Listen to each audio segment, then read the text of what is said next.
was in 3 close matches. He won 2 of them. Well, not to get ahead, but our frustration with Jaden Cox has often been he doesn't let himself throttle up. And for the first time he did, and look how successful he was. Yeah, he was the best guy. And you know, in his finals match, it kind of was closer because his opponent didn't really want to wrestle him, didn't have any interest in it. And he hilarious, and he kept his composure really well. But did they hit him for a caution in 1 late? I mean, Jaden, that was the only point he gave up. Audacious caution in 1 too. And he made a great point that, man, I'm after this guy for 5.5 minutes, 30 seconds. I maybe am playing his game. I want to do that for 30 seconds. And now and then we see that's not just an international wrestling thing. We see that in college wrestling too, where the guy's worked hard. He's built his lead the whole time. And then the last 30 seconds, okay, I'm not going to come at this guy and put myself at risk. Well, he gets hit for stalling. Yeah, I do think that. I mean, look, he chased him around. Jaden chased him around so much that guy got hit with 3 passives, right? You never see that. You usually see a guy get hit and then the other guy get hit, right? True. So Jaden, the referee recognized, or all 3 referees recognized that Jaden was the one chasing him around, and good on them. I just think that Jaden needs to, just to protect himself, because this stuff happens, stand at the last 20 seconds strategy, stand in the center a little bit more, just to, because you know they're going to call that jump. So let's put a bow on the Burroughs discussion, because I think it's important. Tea leaves, okay, and we have to talk about the bronze match as well, because that was as fired up as I've been after a Burroughs match. That's as fired up on par with him for a win after. It was so incredible, and I really thought that he got kind of the raw end of a few of those calls. I was really confused, and in particular the 2-2 that, in my opinion, at worst is 2 for Jordan Burroughs, because he gets the takedown, he goes for a gut, they both end up on their backs, which in a gut wrench is literally what happens. You are on your back on a gut wrench. Like, by definition, that's how you do a gut wrench. And they go 2-2 there. I think that was a reputation with Chimizo call, because he is dangerous. But bottom line, he's going for a gut. Chimizo rolls to his back. That should be an additional 2. And instead of what should have been 5-0 or something like that, or at least 4-0. It would have been. I thought it should have been 6-0 after the lost challenge or something like that. 6-0 or 4-0, depending on what they came up with. 4-0, match over. Right. Forget it. You ain't coming back on Jordan with that. But then it was 3-1 or something like that, or maybe even worse than that. It might have been 3-2. I can't recall exactly, but that was a different ball game. 3-2, I think. I think they went 2-2. Yeah, they went 2-2. I just don't remember what it was at the time of the score.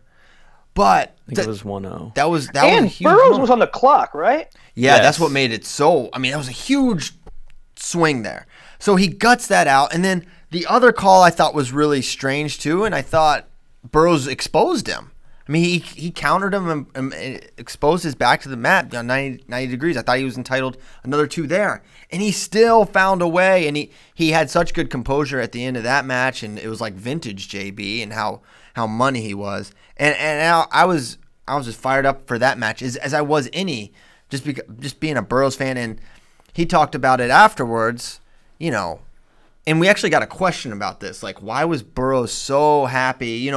Terry Brands, he's never even looked at his bronze, and Kerry Collat, and I think I think Jordan says it. I'm not speaking for Jordan so much as he said, man, after what he did at Rio, where he could not get his mind right, where he could not refocus and come back for bronze, that stuck with him. And for him to be able to overcome that adversity and prove to himself, I can lose and still come back. And he had a very tough, his path, well, basically it was Chimizo. To have to beat that guy for bronze, knowing what that takes, I think he just proved a lot to himself. And on top of that, he probably not going to say it, but that bye to Final X is huge. And he knows that Dake's probably coming down. And even still, just have to no open, no trials, boom, Final X, whether it's wherever it is, maybe Lincoln. That's huge. So there was just so much going on there. And the team point thing. And the team race. So there was just like 4 huge things. Boom, I'm helping my country. Boom, I'm out to Final X. I proved to myself I can wrestle back after a gutting loss that is not indicative of my. Boom, I beat Chimizo, best 2 out of 3. Man, how are you not fired up about that? So I think it's just completely different circumstances.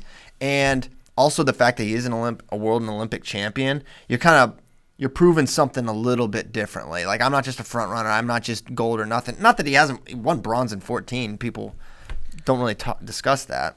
I know we got to wrap this up. But just one more thing I want to put kind of in the ether. So after he won his spot at Final X, we were having the interview afterwards, and he's like, man, it's crazy. I haven't left America this year. And the 2 times he did leave America were the Dogu loss, which, again, we all know was whatever, but it still counts a loss, and loss here.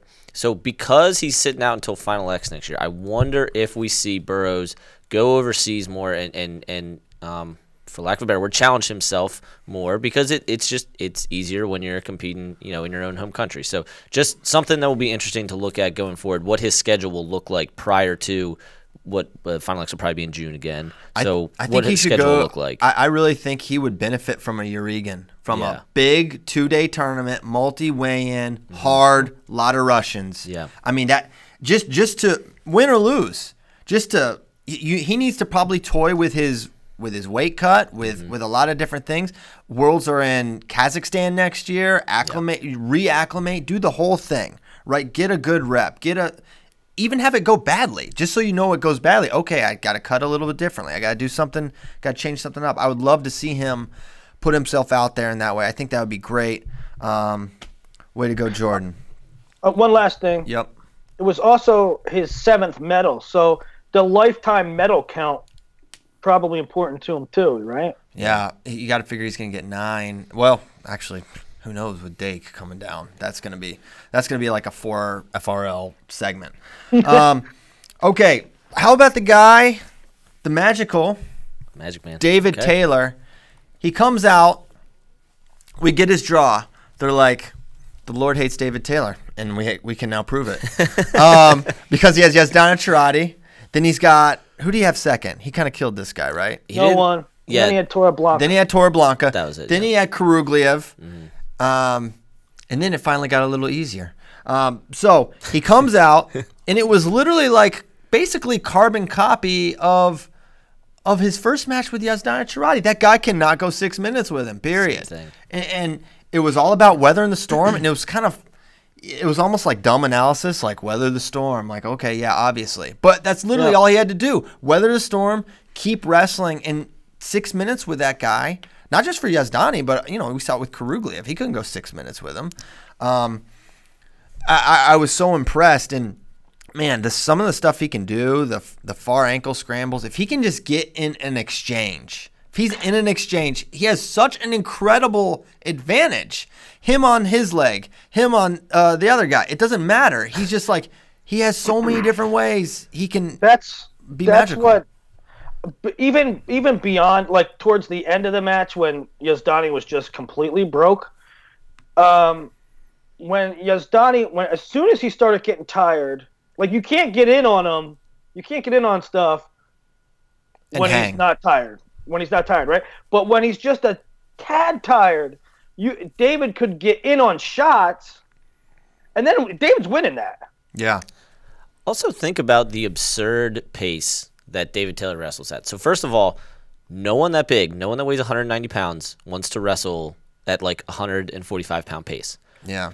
Second of all, Yazdani does that to everyone else. Yeah. Since he lost to Taylor, I could only find one match that he didn't win by tech. And that match, he still shut the guy out. That was the semis last year against Valiev. So this guy that Taylor breaks everyone else. Yeah, like that puts his pace in real perspective. And so he tech Kurugliev too for bronze. I mean, yeah.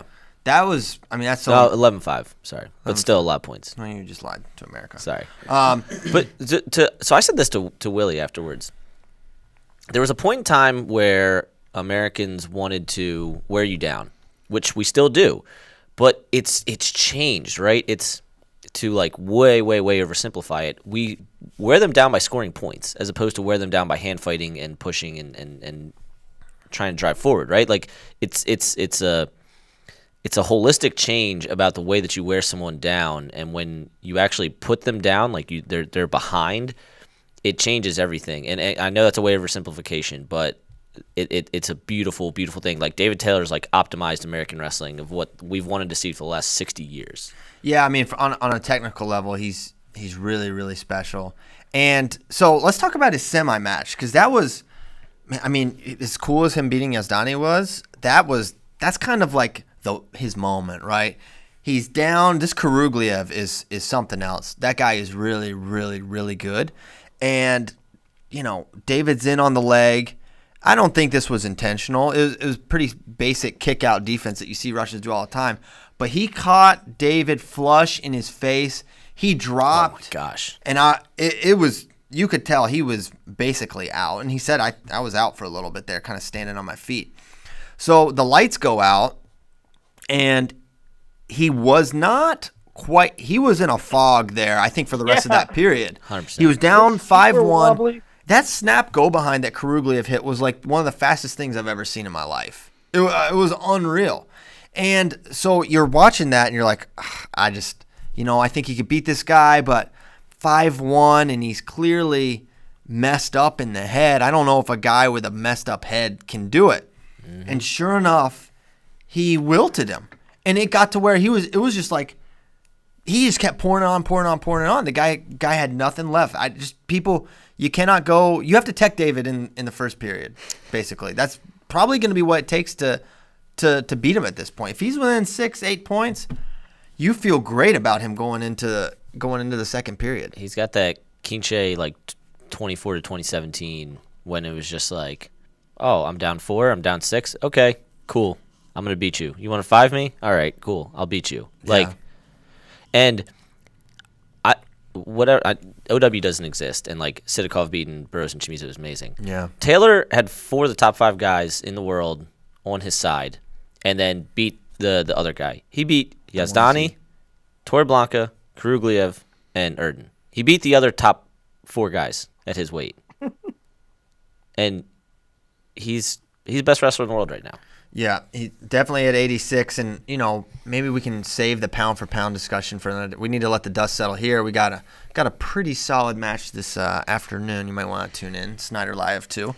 But until then, maybe we'll pause that discussion. But David Taylor, 86, and watching that, tea leaves, 2020, and so many of our questions are 2020 focused, and I love it. Crazy. Because that's where my mind is going with. As all this stuff happens with Burroughs, I'm thinking, all right, what's this mean with Dake?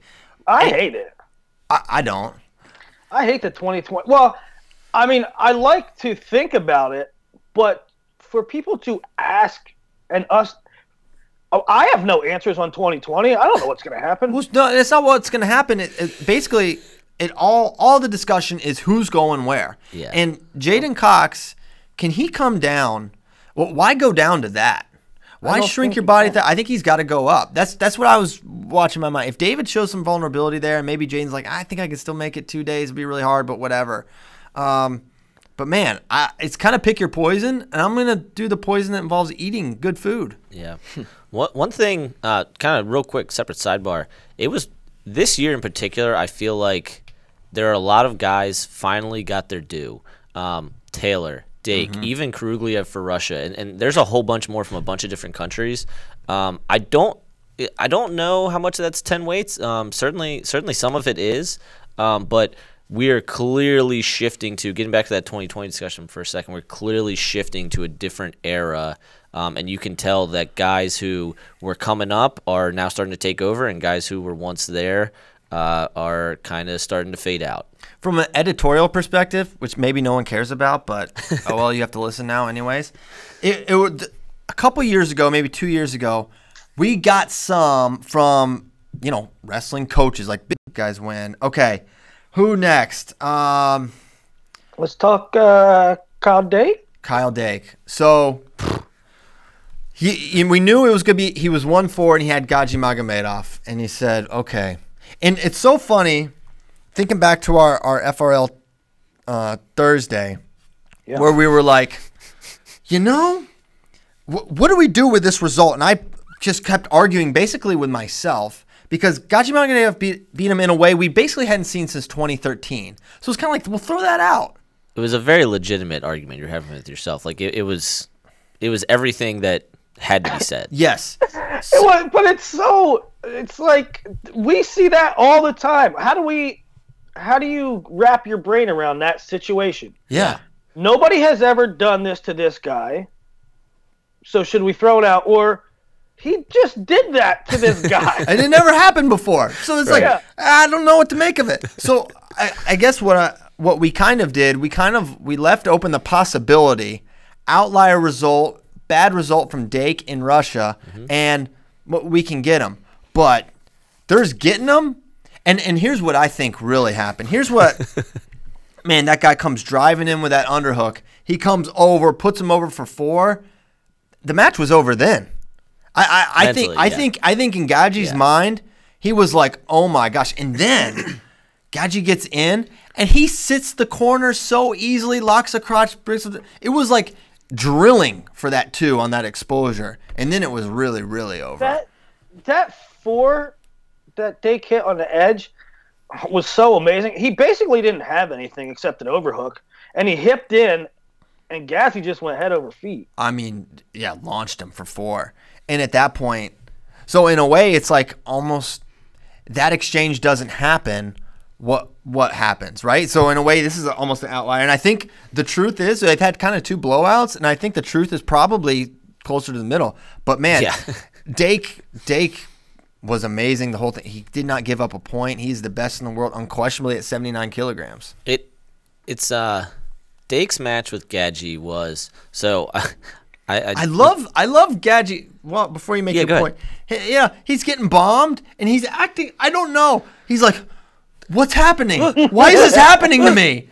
And like even after, so he initially gets teched for the 4, and he comes up, he's like this, and I'm like, you see that sometimes the wrestling guy's like, what can I do? But then he's walking back to center, and he's like acting like he has been wronged in some way. Right? It's like, you have not been wronged. You just got destroyed. So I wrote this thing on after Sunday night when it was just amazing, right? And I don't know if I'm gonna put it out because we didn't win, but basically, it's called like Somewhere Along the Way It All Changed, and Kyle Dake's match with Gaji is like a perfect example of that. As recently as 3 years ago, 2015 in Vegas, when Americans wrestled a Russian, we were supposed to lose at all age levels, basically except for Jordan Burroughs. And in 2 or 3 years, it changed. Like the whole thing, the whole outlook on the rest of the world and Russia specifically was like, no, not only am I not afraid of this guy, I'm better than this guy. I know I'm better than this guy. I'm going to show that I'm better than this guy. And all my teammates know that they're better than their guy. And of course, that's not always the case, but like it just, the whole perspective of USA Wrestling has totally changed. And that's why now at every age level, we can contend for world titles, why our pipeline is humming, why I feel very confident about the next 6 or 7 years of USA Wrestling that, again, we're not going to win every year. But we're now in the hunt every single year. We're gonna be in the mix every single year moving forward. I really we're gonna go into every year being like, all right, we're gonna have a shot, we're gonna have a chance, and things are gonna have to. We can't have their lower end guys score as many points, and our lower end guys are gonna have to produce. And I don't think it's gonna be like this every year. I think this was a year where both teams just maxed out. Or close to maxed out their potential. It's not always going to be like this. I think it'll be a little lower, and you're going to have more margin for error is my point. I think both teams sent their best team. Yeah. Like, I mean, sure, you could go, well, let's go. Look, if you don't wrestle, you don't make the team. So as far as I'm concerned, USA put their best 10 guys out on the mat, and Russia put their best 10 guys out on the mat, and Russia came out ahead. Yes. Well, okay, a couple points. One, Nomad, I think that that's a great point about Americans not fearing Russians or expecting to win. And I think you're right that it was everybody but Jordan Burroughs. But I think Kyle Snyder, when he beat thing in Vegas. I think that was a big moment. Yes. About the scoring, I mean, listen, you wrestle the bracket that's put in front of you, but at the same time, and I'm not complaining. I mean, it is what it is. I've come to terms with taking second this year, but I would like to look and see about some of the draws and see how much that had to play with it. Yeah, that would be curious to look at. I think I'll probably do that today. And then thirdly, about the best 10 guys, Joe Colon, people. Yes. Joe Colon, I mean, coming up with bronze points for us. He was technically the replacement. And there was a lot of chatter before Final X, with a lot of people saying that Joe Colon might beat Nashon, but we need Nashon because he has the potential to score more points at Worlds. And I was the opposite way. I was like, I don't know. But anyway, Joe Colon. Yeah. Joe Colon, the guy, you have to give so much credit because the dude stayed ready. He was out in the streets. He went to Poland and he went to 2 tournaments. He ended up the 4 seed. He ended up the 4 seed. He won. So he stayed ready, went to the camps, and I mean, who would have thought Nashon would get injured? But he got injured, and you get your shot, you make your most opportunity. He wins bronze. He's going to be sitting out to Final X now. What a world! And what is so interesting is, if you think about it, he kind of could have been in the finals because Bond went to steal the line from Andrew Spey, hand through the grave, shooting up to beat the Iranian. That match was over. They were sending him to the home. It was done. Out to pasture. Thanks for the memories. He's laying on his belly with 10 seconds left. He somehow comes up with a body lock and he spikes him for 4 after just looking completely worthless. He inside tripped him from his stomach. From his stomach. It's absurd. It was just like one of those things. What is Yalis Bond Rodriguez? Who is he? But he was dead.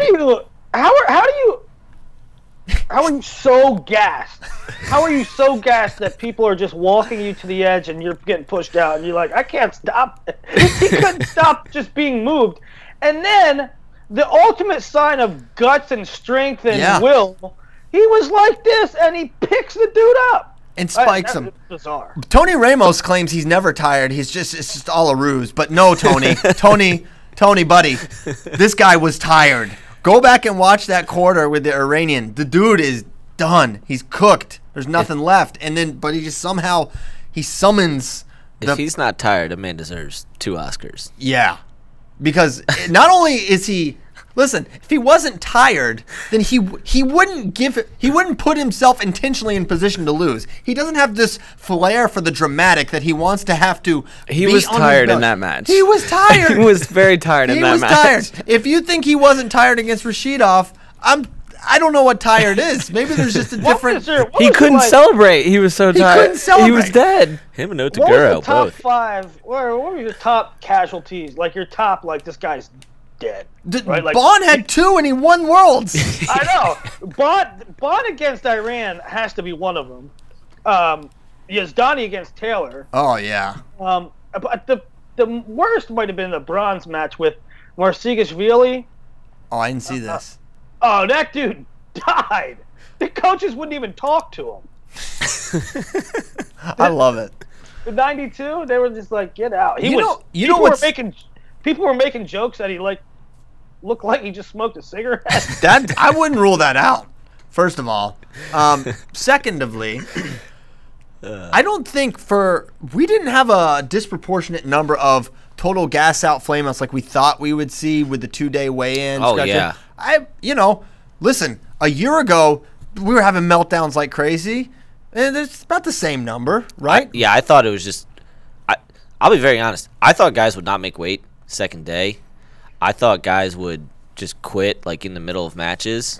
I still think the 2-day change was massive. The biggest change since it went to 3 periods for the Dark Ages, and it didn't end up being that bad, but it certainly has had a major impact on international wrestling. Yeah.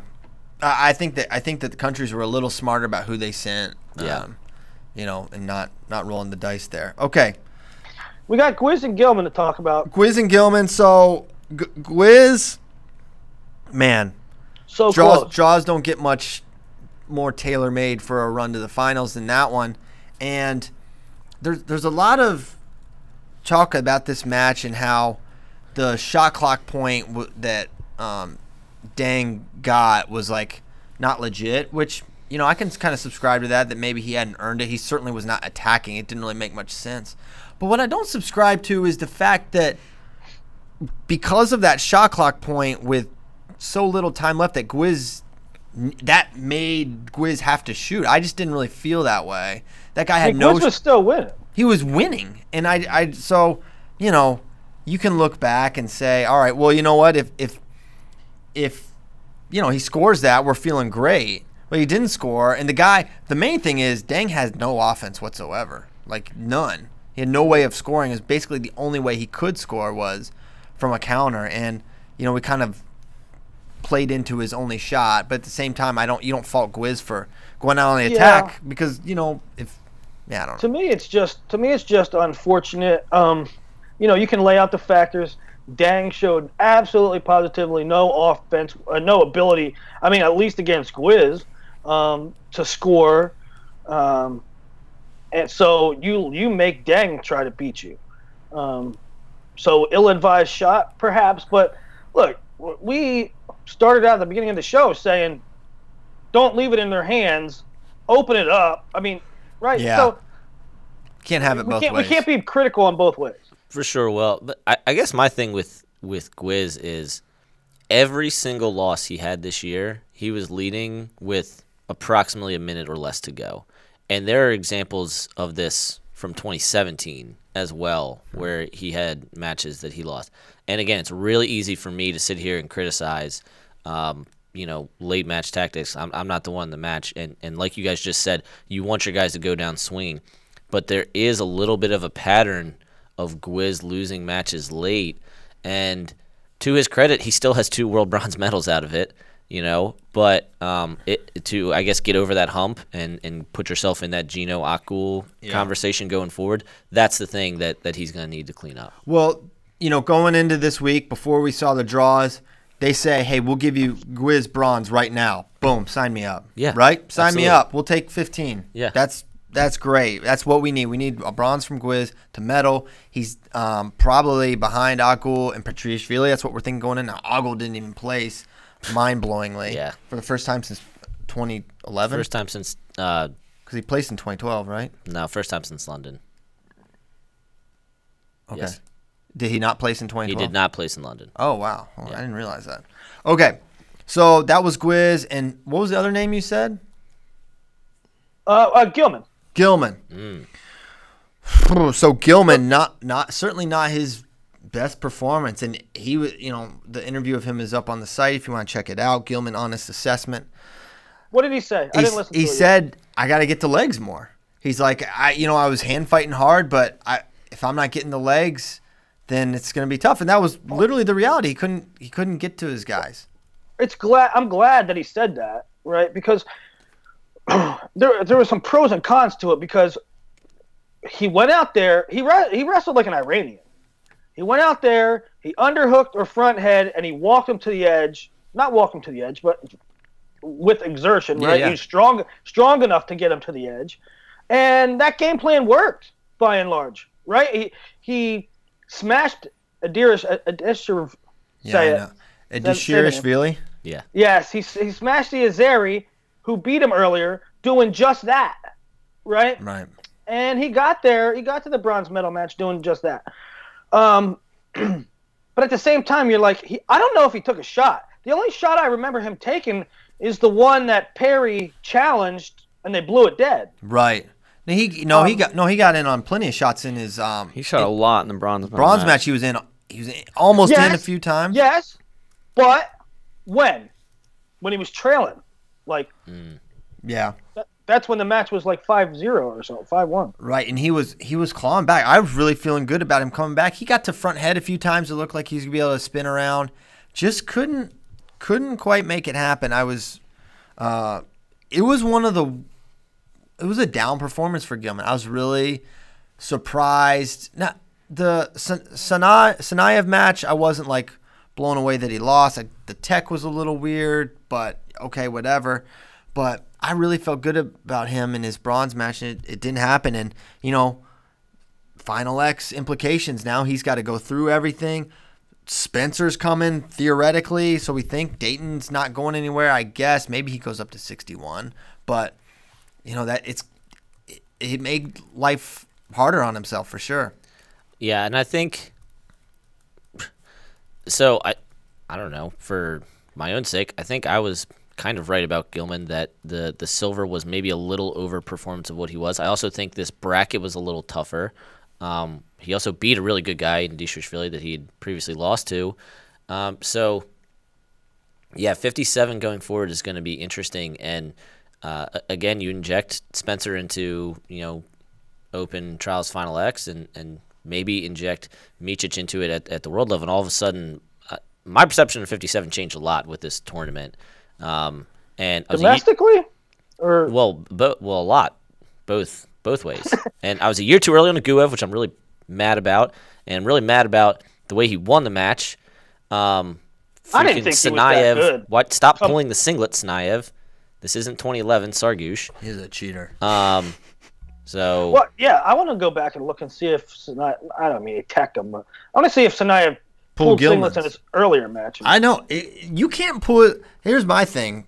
There's no way you pull a singlet that much in a match and then you don't do it all the time. That's what I'm saying. It has to be did habitual. Like it was part of his rep. Like, okay, change levels, club, pull singlet. I mean, like it was part of his rhythm. Yeah.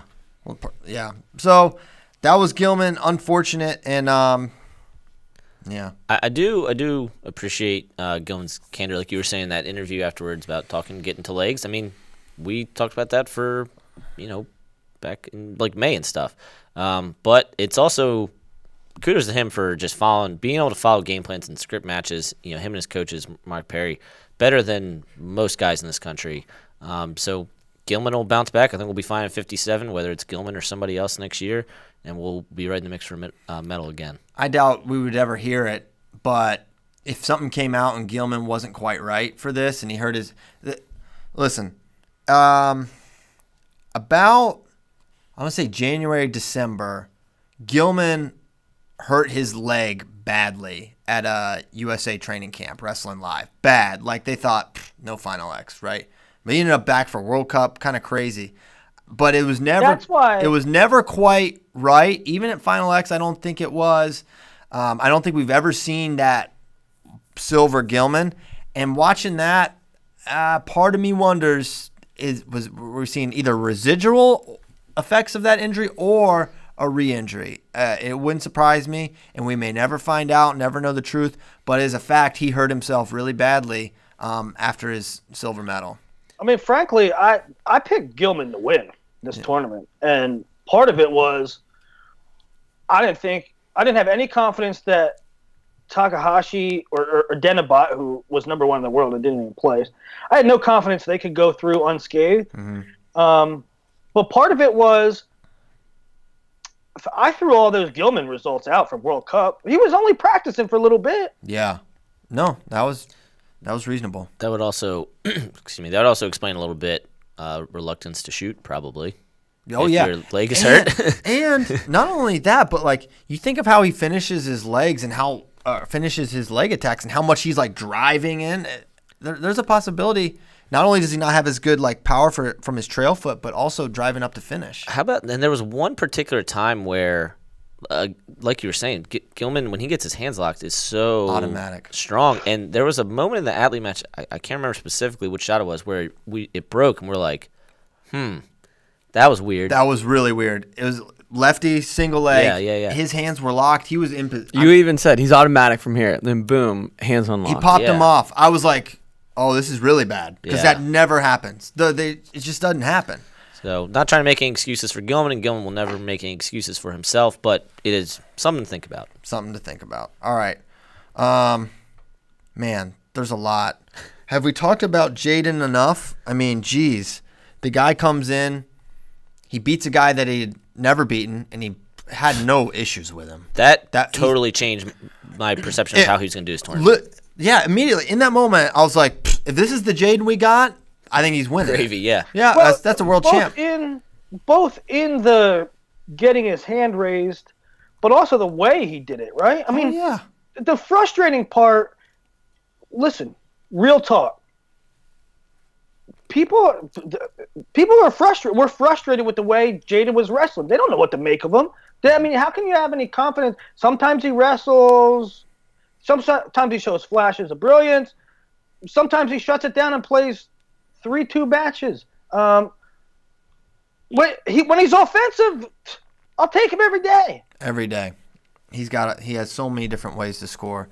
And, his draw was tough. He did not have a good, favorable draw, not just beyond Marsagashvili. Yeah. Now, it was nice that the ageless Sharifov may be, in fact, he ages. Possibly. He could be done. It could be no more Sharifov. This could be the beginning of the end. Finally, that chapter. I say we saw a lot of, new guys and guys finally getting their due, but there's also, a return of it. That's the best YBR we've ever seen. Right? Oh my gosh. Karimi went back to 2015 Karimi when he was clearly the second best guy in that 86 kilo bracket that lost to Sajalive. Beat Sharifov. Still young though.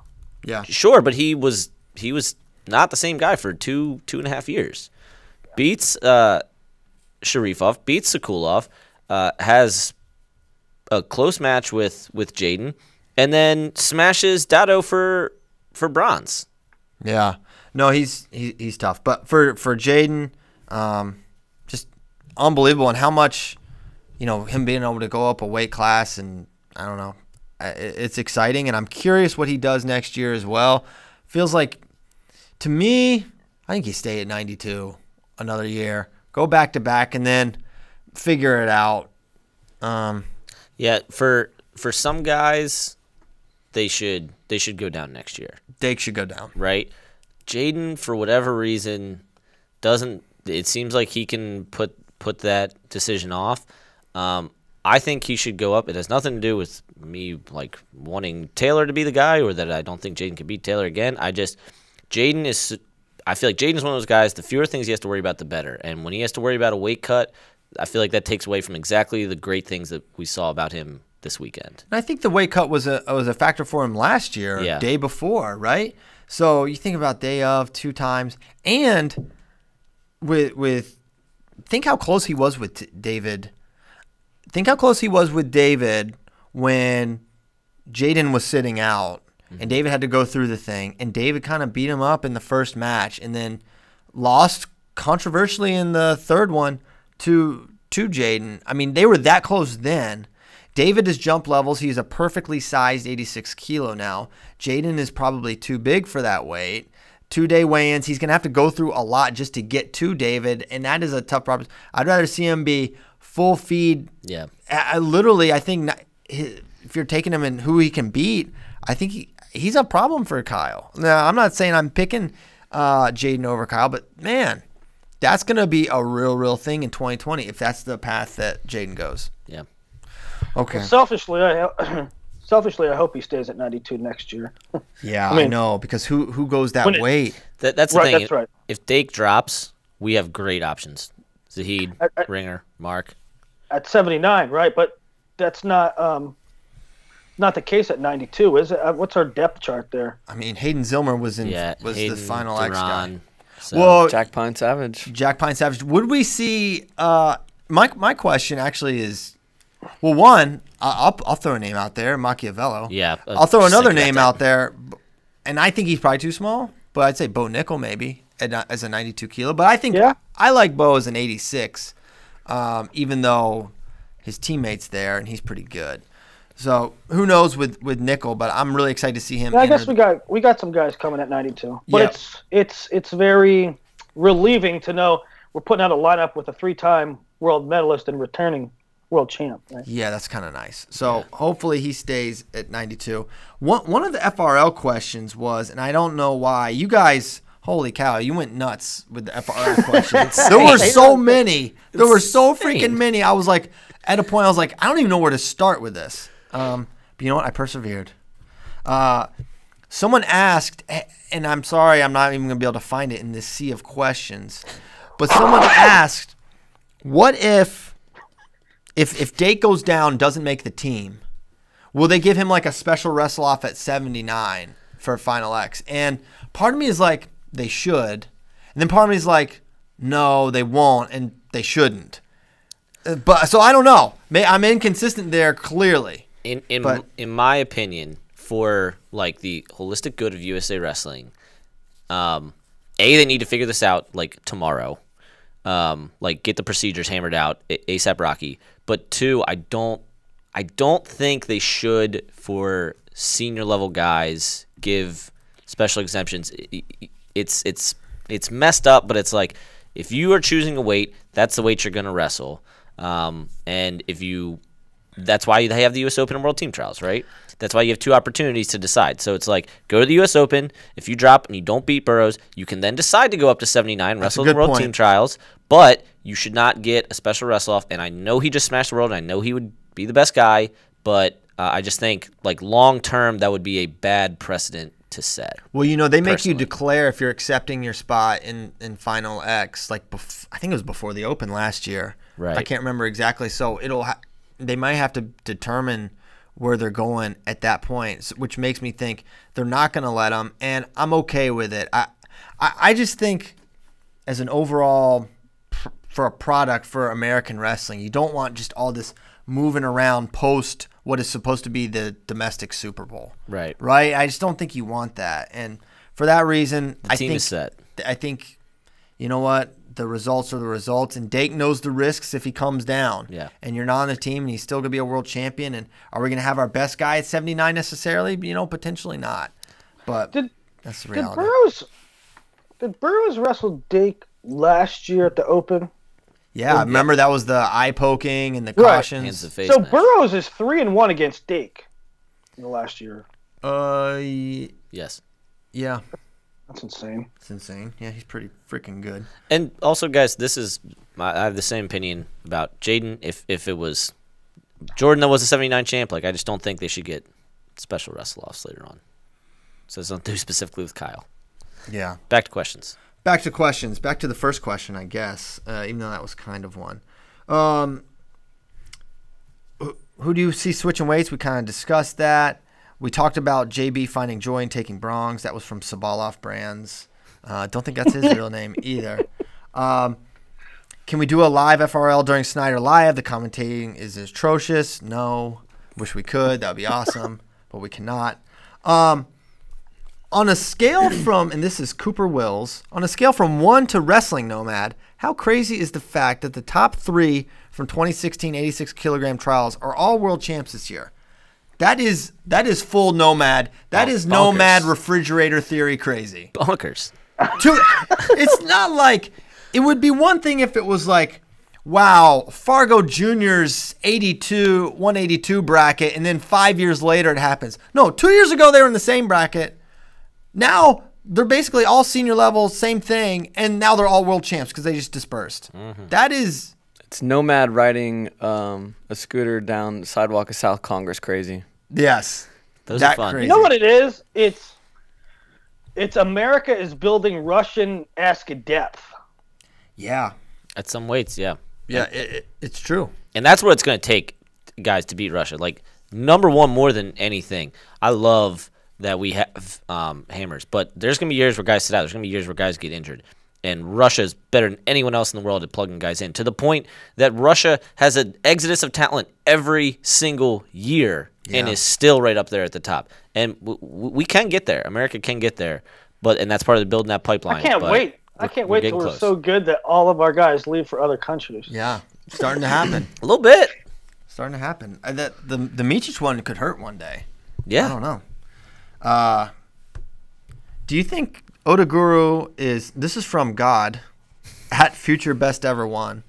Do you think... This is the guy who God. joined Twitter just for FRL. Yeah, we encourage this. And Twitter's cuts us a check for all these accounts we're getting made for them. Do you think Odaguru is definitely Snyder level, or is his championship somewhat the product of a weak field?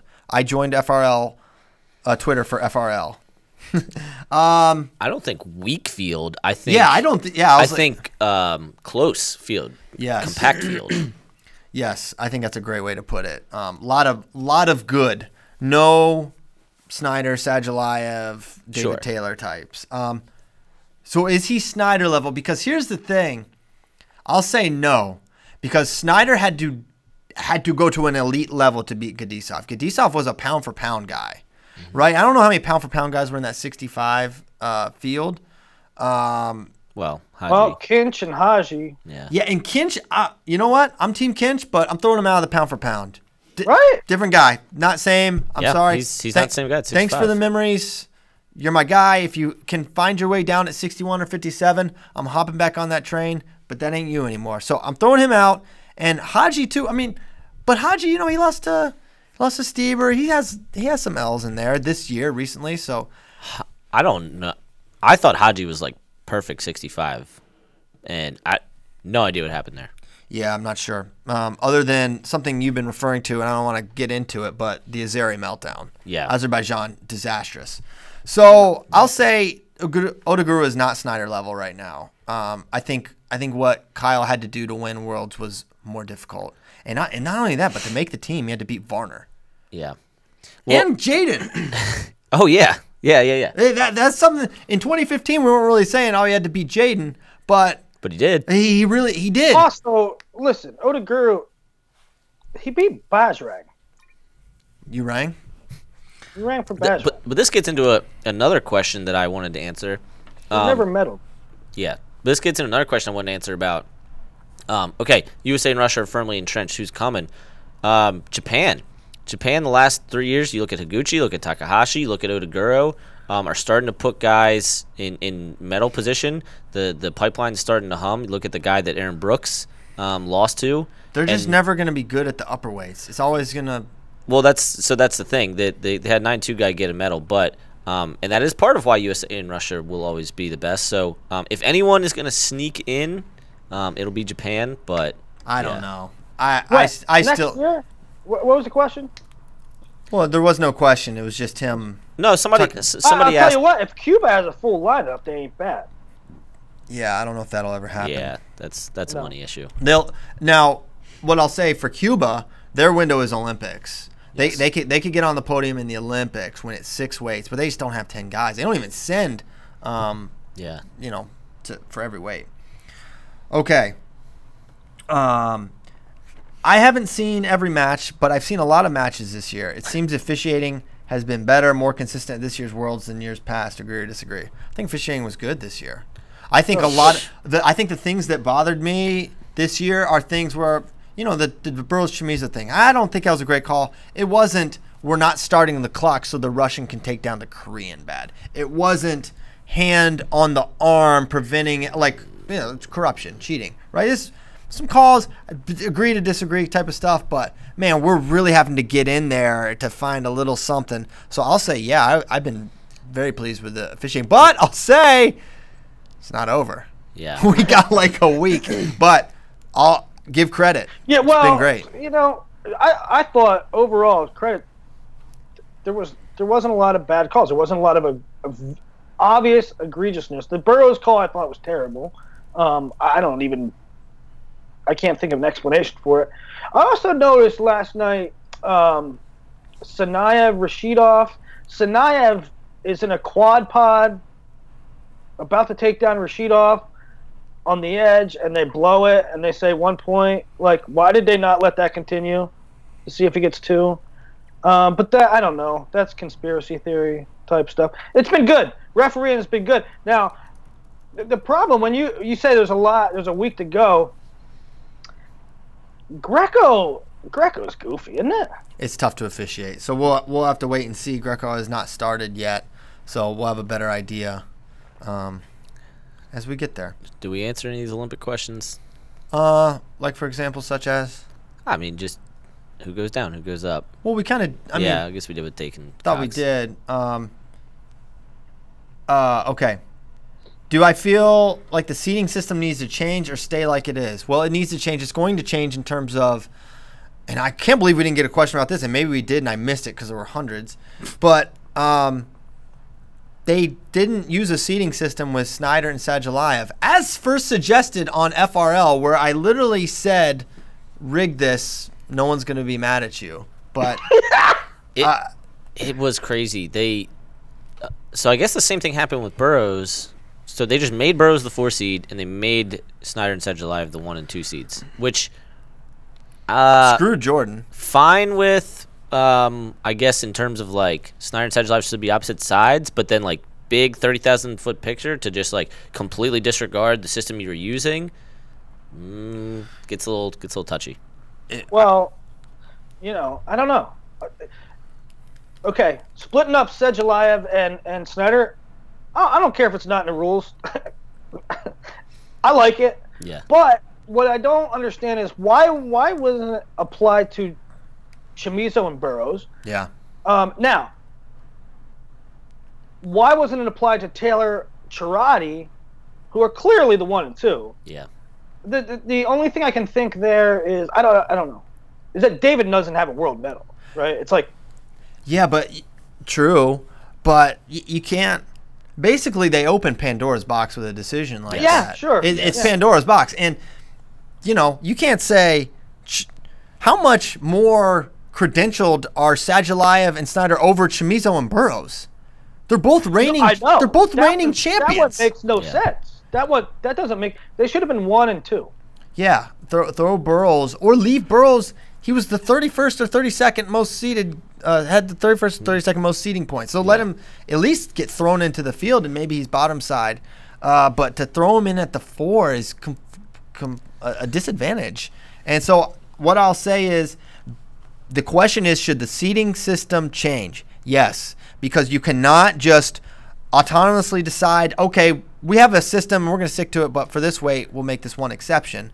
Okay, 2, they are going to change the fact that previous Worlds results are going to count, and that's going to be sort huge. of. But not enough. Yeah. So, okay, let me, real quick, I'm going to specifically read it. So, the person who scored the most points for this entire year, which will probably be the world champs, but in some cases might not be, will start next year with 10 points. The person who scored the second most points, again, for the entire year, not just at Worlds, will start with 6 points, and the person with third most points will start with 3 points. How many points do you get for winning, like, Pan Ams? Well, you get 20, or you get... That's what I'm saying. The World Championships don't even count as much as Pan freaking Ams. You get 12 plus however many guys are there. But, yeah, so the things that I would like to see change real quick. You need to go top 8. You need to have set points instead of whatever how many guys are. It's just like Euros are worth this much, PAM's worth this much, Worlds is worth this much, and then you have to have carryover from the previous year. If you have those things in place, it will look. It's still not going to be perfect because we have to get countries to care, but it's going to get a lot closer to what people desire. Bottom line, Worlds has to count for more than that. It's got to count more. Worlds shouldn't count on this year's points, and then we see how much. And they get 10 next year if you led. There's going to be world champs that aren't. There's going to be world champs that get 6 points for next year, a 6-point lead. When you get 22 for winning Pan Ams, it's stupid. The long and short answer is they should just let us see the thing. Yeah, just let me and Willie. We got it. We got it. And then, FRL's got this. Also, weight. The weight thing doesn't matter. If Sadulayev goes up, if Snyder goes down, if somebody goes up or down, they keep their points. Yeah, keep the points. Points are yours. Yes. You keep these. No problem. How would this have went with NCAA scoring? I don't know. Maybe we'll do that. We've done that before. I remember in 2015 I did it for Worlds, and it literally yielded the exact top same 10. Results. Yeah. Same top 10. Yes. It was. I mean, there was no bonus points factored in, but other than that, exact same, like just straight placement. So that was interesting because it's so different. Joe Velikat asking a weight cutting question as a guy who had a hard time making weight. This is funny. Joe maybe identifying slightly. Did the foreign wrestlers have trouble making weight for the second day? I imagine that only the Americans were comfortable making weight 2 days. I don't know, man. We kind of touched on this, but Joe Velikat, brother of Nick Velikat, who works here. Joe entered here, NCAA qualifier for Penn, and cool guy. I don't think so. But maybe we'll see more in Greco. Okay. We're rolling through these here. We're doing good. 2004 Cale Sanderson, gold medalist, Lord. versus 2018 David Taylor, gold medal, with today's freestyle rules. Who are each of you taking? Tiebreaker goes to Spay if needed. I don't know what that could mean. Oh, I guess if we're agreed. Okay. Oh boy. Well, if you believe in the evolution of sport, you're gonna fall back on that crux. then you maybe say David Taylor. I don't know, man. They're kind of similar. I'll go Kale, actually. I feel like Kale might still beat David. For all I know, he does. He might. Kale is still... Take Kale, too. Kale's world level now. I don't... Kale, I know you would never listen to this, and especially me, but if you wanted to come back, that would be really, really cool. Because I kind of think you'd make the team. I think if Kale wanted to come back, UWW would make 93 kilograms and keep 92. Yeah, just make a weight for Kale. I literally just in the show earlier said that like David Taylor is the optimized version of American wrestling for the last 60 years. So I guess I have to say Taylor. Well, Kale is the optimizer. Yeah, right? No, fair. So yeah, that's my thought. Kale, but I don't know. Let's ask David. He's still there. We'll have Bader ask him who would win. Okay. I think Kale's there. Maybe they can just go. We'll just do it right takedowns. now. You know what? Let's go takedowns. Best 2 out of 3, and then we'll know for sure. How big of an impact is it that Gilman isn't able to wait and sit in Final X? Does this mean Joe Colon, second man in line, is waiting in Final X? Yeah, Joe Colon is in Final X. It is huge for Gilman that he's not. My question, one, is Spencer going to participate this summer? He decided not to. So if he doesn't, then, honestly, I don't think it's a factor for Gilman because I don't know if Dayton's going to go 57 again. But because who else? We're getting a couple breaking news updates from Spay. Oh, what's going on? Okay, so one I think is real, and one I don't know is real because Spay is very difficult to tell if he's joking or not. Yeah. But he is saying they fired the DJ at the World Championships. That one I think might be a joke. I don't know. If we hear that Mission Impossible theme song again, then we'll know for sure. Why don't you read what else he put? And then they're not. He's mad that Cedric Elias Snyder is not the last match of the night. Oh, he's not? No, there's some women's wrestling after that medal matches. Well, why would you end with the best match? Yeah. What was one of the songs that you think they didn't like? No. Can we say that? Yeah. Well, they played it several times, they said. What did they play several times? They played Horny All Night Long. Is this a translation issue, maybe? Who knows what that means in Hungary? They fired him for that? Yeah. Yep. Man. All right, well, punishment fits the crime. What? Okay. Any other questions here that you want? So by the time you listen to this, the results won't matter because you probably have already seen Snyder Cedric Live. Everyone's listening right now. Probably have already seen the women's results, but Team USA put 3 in the semis. Jakara's wrestling for bronze today. Adeline. 2 in the semis. Well, I know. I'm including yesterday. Gotcha. Hey, Nomad. Yeah. Lost. Who do you got in that semi? Mensa or LaRuque? That is a dandy, isn't it? Tamara Mensah-Stock is wrestling like a house on fire. She gonna win. Adeline's gonna win. Ladies are gonna keep it rolling from what the men were doing. We're gonna get a whole passel of gold medals. Passel? Mm-hmm. Passel? He's bringing that back. Back? I've never even heard that word. Never heard that word in my life. It's from the Shire days. Mm-hmm. Mm-hmm. See, I could see Nomad as a hobbit. All right. Anything else before we bid adieu to our friends? This was a solid show. There's so much. There's 1,000. Also, we have good content. Good content. What's so funny, Willie? I don't know. Mr. You guys Chuckles? Super 32's this weekend. Oh, my gosh. So the hardest, most difficult, and best high school wrestling tournament is coming up soon. Everything's happening. College wrestling starts literally next week. Yeah. Next Thursday. Week. Next Thursday. We think live on FloWrestling.org. Will be one duel for sure. Northern Colorado, West Virginia. At least one. Yeah, should be more. Kyle pushed that through. I did. I got it done, guys. You're welcome. Guys, make sure you're watching Who's Number One, the show tomorrow. Willie, we're still going to do it without Spay, right? Even though Spay's in Budapest? Yeah, let's get another guy in there, though. Yeah, we'll see if we can find a guest host. We'll see if we don't have Johnny Carson's available. So that's going to be 10:30, or excuse me, 11:30 p.m. Eastern time. We'll do the second half of our Super 32 preview. We got more Super 32 stuff coming out, more world stuff. I may try to do a draw breakdown between Russia and USA, like post haste, looking back. Yeah, it's gonna be awesome. Love post haste. All right, to the main. I would take a whole pass on post haste if I could. Caleb in the back in the control room, command center. Oh, I hear it. He was ready. Boom.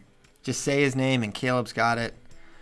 Thank you guys so much for listening to 326 episodes of Flow Wrestling Radio Live. Thank you to ASICS for your support of Flow Wrestling Radio Live, wrestling, and other things that you support. Running. Yeah, you're helping a lot of people, ASICS. So that's it. We will be back next Thursday. Don't forget to watch any way you can Snyder Live today, because that's what we're going to be talking about. Name. That's stupid. It is kind of lame. Snyder Live. It's trash. I'm never going to say it again. Do better. Abdul Rashid Sadulayev versus Kyle Frederick Snyder. Snyder Sadulayev too. Snyder That's so much Sadulayev cooler too. than Snyder Live. Also, all their matches should have Roman numerals. It should be. Yeah. Issuing it right now. All their matches have Roman numerals. What about Sajanider? Stop trying to combine their names. No. Have a good day, everybody. This is not Brangelina. This is not a Hollywood couple. Kyle Rashid too. Snyder. Abdul Snyder This Alive is America too. versus Russia. Pull his mic. Yeah. Let's go. Go USA. Go Kyle Snyder. Should we say Pledge of Allegiance? Yes. No, let's just end with the USA. We don't have the flag. Let's just end with USA. USA. USA. USA. USA. USA. Cut it, Caleb. We're out.